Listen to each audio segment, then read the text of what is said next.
زید بن علی بن حسین بن علی بن ابی طالب، لقب زید شہید۔ امام علی بن حسین امام زین العابدین کی اولاد میں سے ہیں۔ امام محمد باقر اور امام جعفر صادق کے معاصر ہیں۔ زیدیہ فرقہ زید بن علی سے ہی منسوب ہے۔ آپ کی ولادت مدینہ اور شہادت کوفہ میں ہوئی۔ زید بن علی قرآن مجید کی محسوس قرأت کے حامل تھے۔ زید بن علی لوگوں کو کتاب و سنت کی پیروی، جابر حکمرانوں سے جہاد، محروم لوگوں کی حمایت اور ضرورت مندوں کی دستگیری کی دعوت دیتے تھے۔ زید بن علی نے کوفہ میں یوسف بن عمر کی گورنری کے زمانہ میں اس کے خلاف قیام کیا، لیکن اہل کوفہ نے ان کا ساتھ نہیں دیا۔ زید بن علی مسلمانوں کے چوتھے امام زین العابدین کے فرزند ہیں۔ زید بن علی کی کنیت ابو الحسین تھی۔ آپ کے لقبات درج ذیل ہیں۔ زید شہید، کیونکہ آپ کی شہادت ظلم کے خلاف قیام میں واقع ہوئی تھی، اس لیے آپ کو زید شہید کہہ کر بھی بلایا جاتا تھا۔ خلیف القرآن، خلیف القرآن کا لقب آپ کو قرآن مجید کی بہت زیادہ تلاوت کرنے کی وجہ سے دیا گیا۔ کہا جاتا ہے کہ زید بن علی ہمیشہ قرآن کریم کی تلاوت میں مشغول رہتے تھے۔ زید الزیار، زید الزیار کا لقب آپ کے بلند مقام کی طرف کنایا ہے۔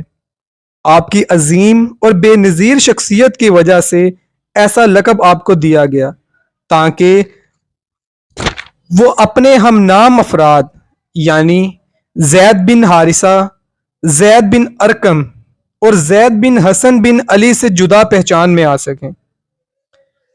امام زین العابدین کی طرح ان کے فرزند زید بن علی کی ولادت اور شہادت کے بارے میں مختلف آراء ملتی ہیں۔ زید بن علی نے 42 سال عمر پائی۔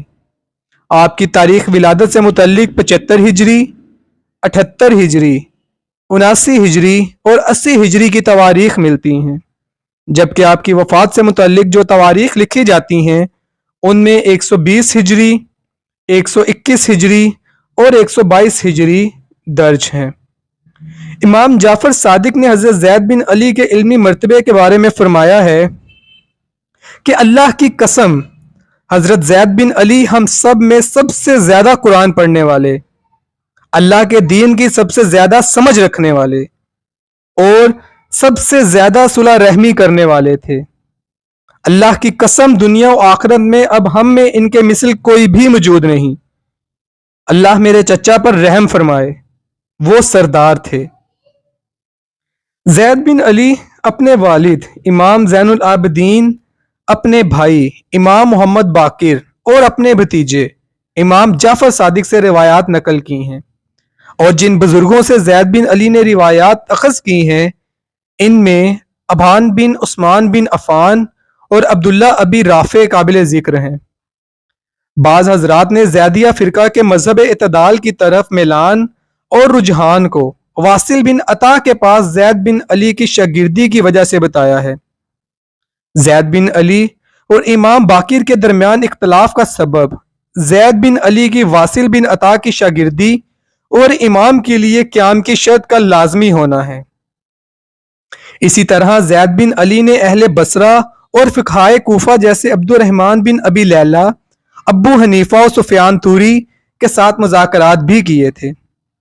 حضرت امام اعظم ابو حنیفہ نے تقریباً 2 سال حضرت زید بن علی سے علمی استفادہ کیا اور ان کو فقیہ، عالم، حاضر جواب اور مسائل میں خوب وضاحت کرنے والا پایا۔ آپ کے علم اور فقہ کا یہ عالم تھا کہ محدثین میں امام ابو داؤد، امام ترمذی، امام نسائی اور امام ابن ماجہ نے حضرت زید بن علی سے حدیث مبارکہ روایت کی ہیں۔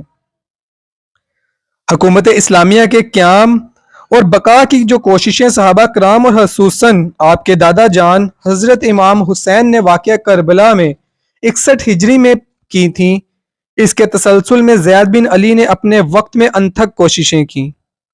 بعض اسباب جیسے عوام پر بنی امیہ کے مظالم، اہل کوفہ کی طرف سے دعوت، زید و عبداللہ کے درمیان مدینہ میں حضرت علی کے اوقاف کو لے کر اختلاف، جس کا خاتمہ خالد بن عبد الملک کی حکومت اور اس کے بعد کے ماجرا پر ہوا۔ زید کا سفر شام اور ہشام بن عبد الملک کا بھرے دربار میں ان کے ساتھ ناروا سلوک اور ان کی طرف مالی تہمت لگانا، اور دوسرے مقاصد نے مل کر زید بن علی جیسی شخصیت کی جو سرے سے فقیہ کے قائل تھے۔ انہوں نے بیعت پر تکیہ کرتے ہوئے 15,000 کوفیوں کے ساتھ قیام کیا۔ زید بن علی نے 10 ماہ تک کوفہ و بصرہ میں مخفیانہ طور پر عوام کو اپنی بیعت کی دعوت دی۔ بہت سے راویوں نے نقل کیا ہے کہ اس دور میں 40 سے 50,000 کوفیوں نے زید بن علی کے ہاتھ پر بیعت کی۔ نقل کیا جاتا ہے کہ زید بن علی نے ابو حنیفہ کو خط لکھا اور ان سے مدد طلب کی اور بنی امیہ کی حکومت کے خلاف جہاد کی دعوت دی۔ بہت سے شیعہ علماء، جن میں مامکانی اپنی کتاب صحیح المقال میں، آیت اللہ خوئی معجم الاجال میں، اور اس طرح سید علی خان شیرازی نے اپنی کتاب ریاض الثاقلین میں اس بات کے معتقد ہیں کہ زید کا قیام امام صادق کے حکم سے تھا۔ امام علی رضا فرماتے ہیں، میرے والد موسیٰ بن جعفر نے اپنے والد امام صادق کو فرماتے ہوئے سنا تھا، زید نے اپنے قیام کے سلسلے میں مجھ سے مشورہ کیا۔ میں نے ان سے کہا، امو جان، اگر آپ وہی شخص بننا چاہتے ہیں جس کے جنازے کو سولی دے کر کوفہ میں بلند مقام پر لٹکایا جائے گا، تو یہی راستہ ہے۔ 2 روز تک زید بن علی کی مختصر فوج اور اموی سپاہ کے درمیان جنگ کے بعد آخرکار زید بن علی کی پیشانی پر ایک تیر لگا اور آپ شہید ہو گئے۔ آپ کے ساتھیوں نے آپ کے جنازے کو دشمن سے بچانے کے لیے راتوں رات مخفیانہ طور پر دفن کر دیا، لیکن دشمن کو اس کی خبر ہو گئی۔ امویوں نے زید کے جنازے کو باہر نکالا، سر کو ان کے تن سے جدا کر کے اسے شام میں ہشام بن عبد الملک کے پاس بھیج دیا۔ اس نے آپ کے بدن کو سولی پر لٹکا دیا۔